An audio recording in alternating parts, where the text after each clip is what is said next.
Comic story अड्डा में आपका स्वागत है। तो अभी तक बांकेलाल सीरीज़ की जहर और अमृत में हम पढ़ चुके थे 42 पेजेस, जिसके 2 पार्ट अभी तक बन चुके हैं। तो अब बढ़ते हैं आगे की तरफ। तो टाइम न वेस्ट करते हुए आप लोग चैनल को कर लीजिए सब्सक्राइब और हम बढ़ते हैं सीधे कॉमिक की तरफ। तो जैसा कि पता है, रानी जी तो भाई अपने आप चल दी और अब उन्हें बचाने के लिए महाराज और बाके भाग रहे हैं उनके पीछे, क्योंकि उन्हें पता है जो उठा ले गया वो त्रिकाल तो है नहीं। तो देखिए आगे क्या होता है। अरे महारानी तो यहाँ है। हाँ, इन्हें मैंने उस दुष्ट राक्षस के चुंगल से छुड़ाया है। पर तुम कौन हो? जटायु। ही। अरे मोहक पुत्र तुम? भतीजे तुम? पुत्र मोहक? हाँ माताश्री, भला मेरे होते हुए राक्षस आपको कैसे हर सकते हैं? मैं दुष्ट राक्षस की आंखों में मिर्च छोड़कर माताश्री को उनके चुंगल से छुड़ा लिया। हाँ, मेरा भतीजा होनहार निकला। आखिर भतीजा किसका है? ही। वाह पुत्र, आज तो तुमने वास्तव में ही हमारे प्राण बचा लिए। किंतु अब तुम वापस महल जाओ, ये रथ तुम्हें सीधा महल ले जाएगा। बाकी लगाओ चाबुक। मैं घोड़े को चाबुक लगाता हूँ। किंतु पिताश्री। रानी स्वर्णलता को समझा बुझाकर विक्रम सिंह और बाकेलाल ने उसे जल्दी ही वापस कुटिया की ओर रवाना कर दिया। जल्दी जाओ, एकाल आने ही वाला होगा। ओह, तो वो साधु ये नहीं था, मुआ कहीं का।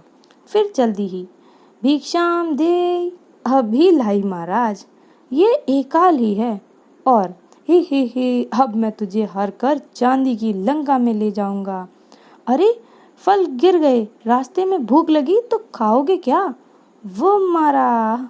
बाकेलाल, अब तू अति शीघ्र निकली पूछ लगाकर चांदी की लंका जाओ, और फिर तुम्हें पता है ही वहां जाकर करना क्या है। ही करना क्या है? बाकेलाल पहुंच गए और पूरी लंका में आग लगा दी।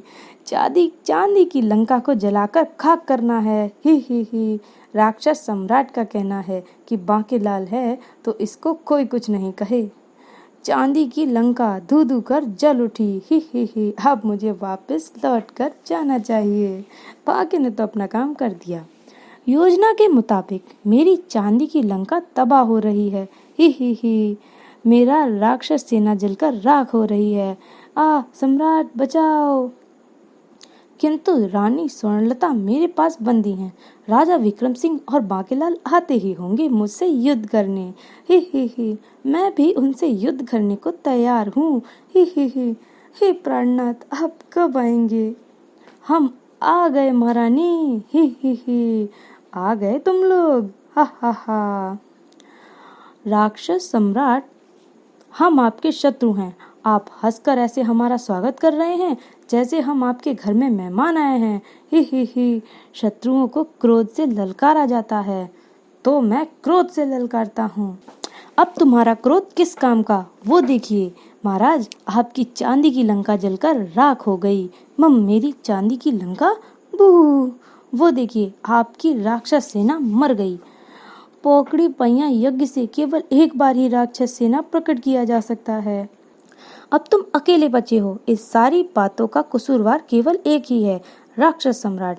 ये राजा विक्रम सिंह। आगे बढ़िए महाराज, इसे डंक चुभोकर समाप्त कर दीजिए। गुर्र, मैं इसे वादा से मारूंगा। सॉरी, हाय, वादा टूट गई। बू टनाक, इसे डंक मारो एकाल। ठीक है बाकेलाल। मुझे डंक मारो। अमर होने के लिए त्रिकाल का विष मुझे चाहिए। ये डंक मुझे खाना है। ही ये विषैला बीच में कहाँ से आ गया? मरा। सैनिकों, इस कमबख्त पर भाला बरसाओ, तो फिर मैं विषपान की जुगालू करता हूँ। ही तू पान पहले ही खाकर आता तो ठीक था, अब मैं तुझे पान नहीं खाने दूंगा। दुष्ट। और उसे तो घेर लिया। एकाल, जल्दी करो, राजा विक्रम सिंह को डंक चुभोकर मार डालो। अरे कमबख्तो, मुझे विषपान तो खाने दो। भू। डंक खाने को तैयार था राजा विक्रम सिंह भी। जल्दी करो एकाल, मारो डंक। ही। हाँ, अब मैं और विलम्ब नहीं करूंगा। डंकल। ही। ही। वो मारा पापड़ वाले को, उसने तो डंकर मार दिया। विक्रम सिंह तो ठीक ठाक खड़ा है, क्योंकि उसकी छुट्टी तीनों भाइयों का डंक खाने के बाद ही होगी, मगर राक्षस एक हाल गिर गया है। इसे डंक मारकर तो मेरी ही छुट्टी हो गई। बूह! रानी, आखिर हमने तुम्हें इस दुष्ट की कैद से छुड़वा ही लिया। राक्षस एकाल, तुम्हारी मृत्यु का समाचार तुम्हारे भाइयों को देना आवश्यक है, ताकि वो राक्षसी नियम पूर्वक तुम्हारा अंतिम संस्कार कर दें। मुझे उनका पता बताओ। हाँ, वरना मेरी रूह भटकती रहेगी। विशैला भी अवसर पाकर वहां से फरार हो गया। त्रिकाल का विष पाने की मेरी एक चेष्टा तो व्यर्थ हो गई, किंतु अभी 2 और अवसर मेरे पास बचे हैं। मैं त्रिकाल का विष पाकर ही रहूंगा। बूह! और इधर बांकेलाल, एकाल का विष तो मेरे शरीर में पहुंच गया, अब 2 काल और त्रिकाल का विष कैसे पहुंचाएगा? उसकी फिक्र तो मुझे अधिक है महाराज। ही। मैंने एकाल को 2 काल का पता ले लिया है। 2 काल पाताल में जाने के लिए पतलून यज्ञ कर रहा है। इससे पहले कि उसका यज्ञ पूर्ण हो, मैं राक्षस का वेश धारण करके उसके पास पहुंचकर उसे एकाल की मृत्यु का समाचार देता हूँ। अयो मारे पतलून देवा, स्वामी मारे पतलून देवा, चड्डी के ऊपर पहने नाड़ा खसके बांधे, सर के न कभी देवा, अयो मारे पतलून देवा। राक्षस 2 काल गजब हो गया। मैं आपके भाई एकाल का सैनिक हूँ, पर राक्षस सैनिक तेरे जैसे सूखे पड़े नहीं होते। तू तो राक्षसों के नाम पर कलंक है। ही। मैं समाचार पहुंचाने वाला दूत सैनिक हूँ। आपके भाई एकाल विशालगढ़ के राजा विक्रम सिंह से युद्ध करते समय वीरगति को प्राप्त हो गए। क्या एकाल की अकाल मृत्यु? असंभव। मुझे वहां लेकर चलो। मैं राजा विक्रम सिंह को डंक मारकर त्रिकाल विष उससे जलाकर भस्म कर दूंगा। ही। किंतु फिर पतलून यज्ञ का क्या होगा? अभी तो मैं उसे छोटा चड्डी यज्ञ ही कर रहा हूँ। पतलून यज्ञ इसके बाद शुरू होगा, वो मैं वापस आकर कर लूंगा। ही। चलो आओ मेरे बहादुर सिपाही, ये तो जल्दी ही पटाए में आ गया। ही और शीघ्र ही। महाराज, वो रहा राजा विक्रम सिंह। राजा विक्रम सिंह, युद्ध के लिए तैयार हो जा। तेरा काल बनकर आया है 2 काल। ही। मैं तो तैयार ही हूँ। ही। ठहरो, क्या हुआ? मैं तो इससे युद्ध करूंगा, मगर मेरी सेना किससे लड़ेगी? इन्हें भी तो लड़ने के लिए लाया हूँ। तुम्हारी सेना कहाँ है? पिछली बार मुझे सेना की जरूरत नहीं पड़ी थी, इसीलिए मैंने उन्हें वापस भेज दिया। पर अभी वो अधिक दूर नहीं गई होंगी। वे सीटी मारकर उसे वापस बुला लेता हूँ। लो, सेनापति सेना लेकर आ गया। अब ठीक है। ही। आक्रमण। लो, फिर से गंडा सा टूट गया। बूह! इसे डंक मार दो 2 काल। लेकिन डंक को फंदा डालकर अपनी ओर खींच लिया विशैला ने। ही। ये डंक मैं खाऊंगा। बांकेलाल ने भाले में रस्सी का फंदा काट दिया और फिर, तू खाएगा मेरी लात, वो भी अपने थोपड़े पर। ओह, फिर थोपड़े पर मार दिया। आह! 2 काल, जल्दी करो, विक्रम सिंह को डंक चुबो दो। त्रिकाल का विष तुझे मारकर जलाकर खाक कर देगा। और उसे फिर से खचाक। वो मारा। ही। अभी गिरेगा तू। ही। अभी गिरेगा तू। ही। एकाल की तरह क्या ये भी गया काम से? अब इस वेश की आवश्यकता नहीं रही। लो, दूसरा डंक भी हाथ से निकल गया। 2 काल के गिरते ही युद्ध थम गया। मुबारक हो महाराज, 2 काल का डंक आपको चुभ ही गया। ही। किंतु बांकेलाल, अगर ये मर गया तो फिर त्रिकाल का पता कौन बताएगा? आह! त्रिकाल का पता 2 काल ही बताएगा महाराज, जिसकी आंखें बंद हो चुकी हैं। आह!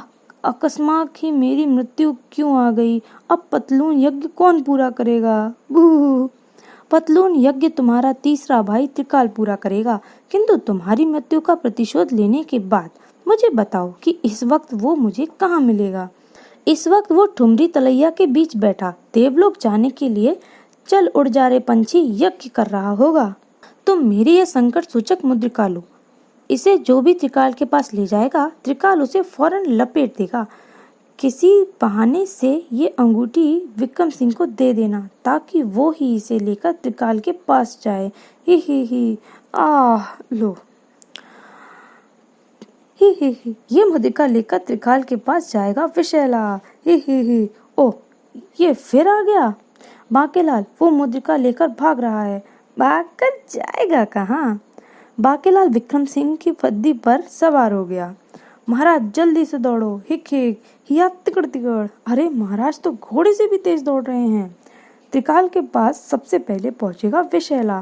त्रिकाल ये लो तुम्हारे भाई दुकाल की मुद्रिका।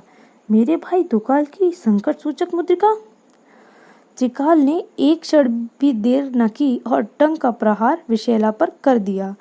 ये मुद्रिका लाने वाले को मैं दूंगा भयानक मृत्यु। हा मार दे मुझे डंक। ही ओह मुझे फंदा डालकर किसने खींच लिया?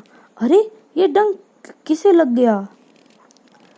तुझे फंदा डालकर खींचा है और अब तू खाएगा मेरी लात।